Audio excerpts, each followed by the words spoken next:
haven't read it in a while. You know, just being honest, I haven't read it in a while. Might have been a couple months. And so I was really looking to see if there might be something for her. Because I usually understand that on birthdays, especially birthdays, that the Lord speaks to us, you know, and kind of gives us a little bit of a revelation that we may comprehend and hold on to for this year. Okay? And it may be for my wife. I don't know. She'll find out here in a minute. Amen?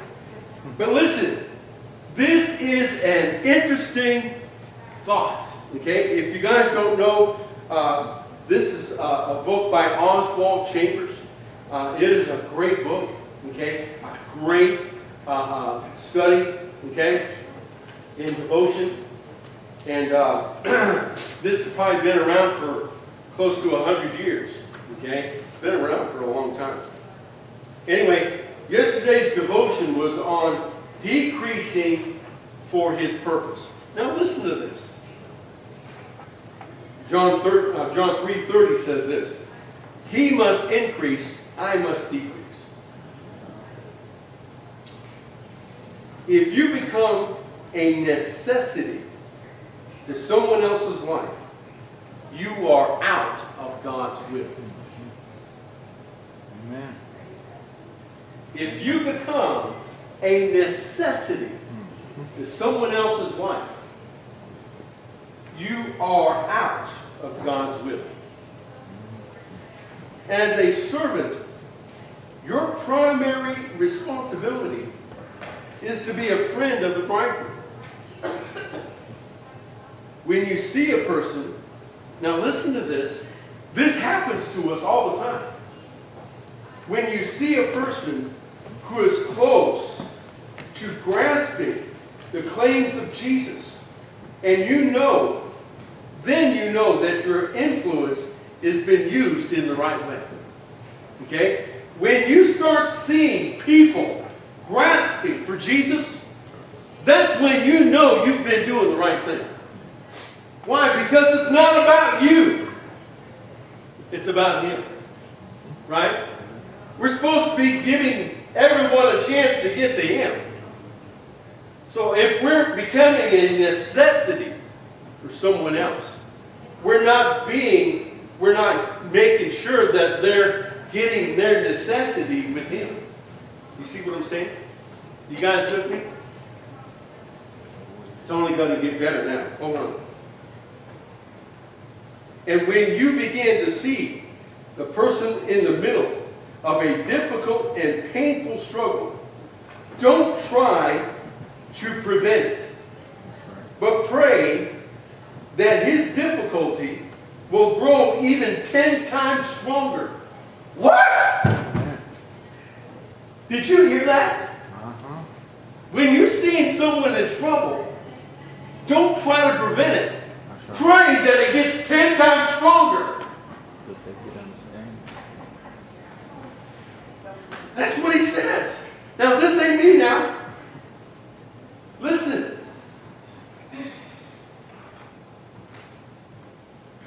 Until no power on earth or in hell can hold him away from Jesus Christ. Yeah. You guys hear me? Let that struggle be so intense that everything else falls away, and the only thing that they have left is finding Jesus. Look at the woman that had the issue of blood for 12 years. Didn't she not struggle? For how long? 12 years. Was anyone hindering her or helping her? No. She got to a point where there was nothing else left that was inside of her. She had lost all resources, and the only thing left was to find Him. And she went through the crowd to find Him, and she was not going to stop until she found Him. All I need is you. I've tried everyone else. It ain't working. That's right. You guys feel me? That's right. Seeing people struggle, I have to admit. Now listen. John 10:10. Does that ring a bell? Jesus says this: a thief comes to kill, steal, and destroy. But I have come that they may have life, and life more abundantly. That's right. You guys hear that? That's right. Okay? Listen.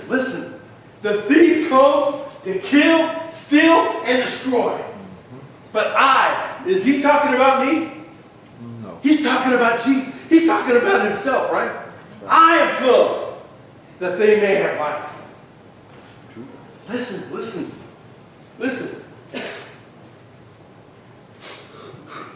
Wow.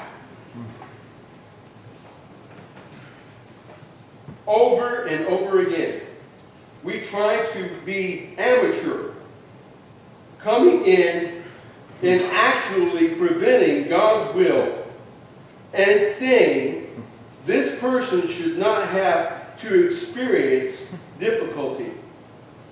Instead of being friends of the bridegroom, our sympathy gets in the way. One day, that person will say to you, "You are a thief. You stole my desire to follow Jesus, and because of you, I lost sight of him." You guys see that? Oh. Man. They're going to tell you that you're the thief that came in to kill, steal, and destroy.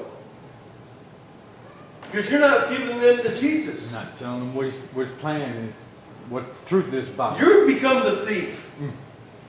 I don't want to be a thief. It's not my will.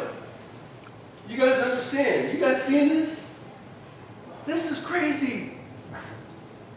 I don't want to be a thief. Out of sympathy, have I helped? Yes. And you know what? I've subverted the plan of Christ. I have subverted the plan of Christ. Why? Because I don't like seeing people suffer. But I have to go back and look at my life and see that God didn't allow me to go through and find times of contentment. No, if I was suffering, brother, I suffered. Yes. I suffered, and I suffered. Man, I suffered. Amen. But I'm still here. God was the one that got me out. God was the one that raised me up. God was the one that took me out of the miry clay. It was God. It was God. It was God. I didn't have anyone else. Now, I wanted someone else, but it seemed as if no one else could help. No one else had the money. No one else had the resources. No one else was there. But when I turned to Jesus, He was my hope. See what I'm saying? He was my help in time of need, right? Can I keep on reading? Amen. Beware of rejoicing when beware of rejoicing with someone over the wrong thing, but always look to rejoice over the right thing. The friend of the bridegroom rejoices greatly because of the bridegroom's voice.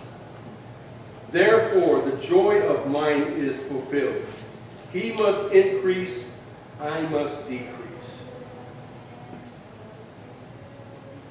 Okay? Listen intently with your entire being until you hear the bridegroom's voice in the life of another, and give any thought to what devastation, difficulties, or sickness it will bring. Just rejoice with godly excitement that His voice will be heard. You may often have to watch Jesus wreck a life before He saves it. Not often, but definitely, yes. You guys hearing me? What is a sword for? What is the sword for? Is it not to destroy the works of the devil? Amen. See, the sword has come in first as a tool to eradicate all evil.